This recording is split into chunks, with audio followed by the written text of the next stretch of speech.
കനത്ത മഴയിൽ മുണ്ടക്കയം പുത്തൻചന്ത ഉൾപ്പെടെയുള്ള താഴ്ന്ന പ്രദേശങ്ങളിൽ രൂക്ഷമായ വെള്ളപ്പൊക്കത്തിന് കാരണമാകുന്ന മണിമലയാറ്റിലെ വെള്ളനാടി ചെക്ക് ഡാം പൊളിച്ചു നീക്കാൻ നടപടി സ്വീകരിക്കുമെന്ന് ജില്ലാ കളക്ടർ ചേതൻ കുമാർ മീണ. പുല്ലകയാറിൽ നിന്നും നെടുന്തോട്ടിൽ നിന്നും ഒഴുകിയെത്തുന്ന വെള്ളം ചെക്ക് ഡാമിന് മുന്നിൽ തടസ്സപ്പെട്ട് പിന്നോട്ട് തള്ളുന്നതാണ് ബൈപ്പാസ് മേഖലയിലും പുത്തൻചന്തയിലും വർഷത്തിൽ 2-3 തവണ വൻ നാശനഷ്ടങ്ങൾ വിതയ്ക്കുന്ന വെള്ളപ്പൊക്കത്തിന് കാരണമാകുന്നത്.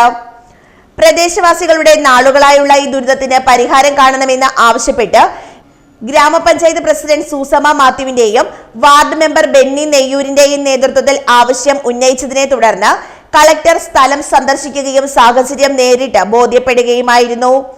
പഞ്ചായത്ത് ഭരണസമിതി റെസല്യൂഷൻ പാസാക്കി നൽകിയാൽ ഉടൻ തന്നെ ചെക്ക് ഡാം പൊളിച്ചു നീക്കാനുള്ള നടപടികൾ സ്വീകരിക്കുമെന്ന് ജില്ലാ കളക്ടർ ഉറപ്പു നൽകിയതോടെ വർഷങ്ങളായുള്ള വെള്ളപ്പൊക്ക ഭീഷണിക്ക് ശാശ്വത പരിഹാരമാകുമെന്ന പ്രതീക്ഷയിലാണ് പ്രദേശവാസികൾ.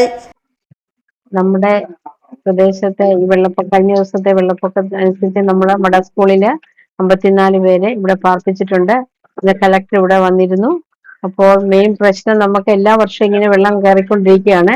ഓരോ വർഷം അവരെ ഇങ്ങനെ ക്യാമ്പ് നടത്തി നമ്മൾ അതിലേക്ക് വസിപ്പിക്കുന്നു. അതുകൊണ്ടൊന്നും ഒരു ശാശ്വത പരിഹാരം ഉണ്ടാകുന്നില്ല. അപ്പോൾ എന്താണെങ്കിലും ഇന്ന് കളക്ടർ ഇവിടെ എത്തിയിരുന്നു. അപ്പോൾ ഞങ്ങൾ പറഞ്ഞു ചെക്ക് ഡാം പൊളിക്കുന്നതായിരിക്കും ഇതിന് ഉചിതമായ ഒരു പരിഹാരം. ചെക്ക് ഡാം പൊളിച്ചെങ്കിൽ മാത്രമേ നമുക്കതിന് പരിഹാരം ആവുകയുള്ളൂ എന്ന് പറഞ്ഞിട്ടുണ്ട്. പഞ്ചായത്തിൽ ഒരു റെസല്യൂഷൻ പാസ്സാക്കി കൊടുക്കുകയാണെങ്കിൽ അതിന്റെ നടപടിയിലേക്ക് പോകാമെന്നാണ് കളക്ടർ പറഞ്ഞിരിക്കുന്നത്. പിന്നെ ഇപ്പോൾ ഇവിടെ കിടക്കുന്ന 54 കുടുംബത്തിന് ഡ്രസ്സിന് വസ്ത്രം മേടിക്കുവാനായിട്ട് ഒരു 1500 രൂപ പ്രഖ്യാപിച്ചിട്ടുണ്ട്.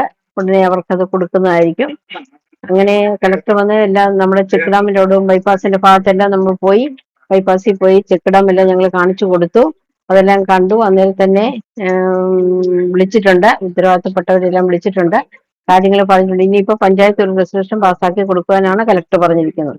ചെക്ക് ഡാം സന്ദർശിച്ച കളക്ടർക്കൊപ്പം മറ്റ് ജനപ്രതിനിധികളും ഉണ്ടായിരുന്നു.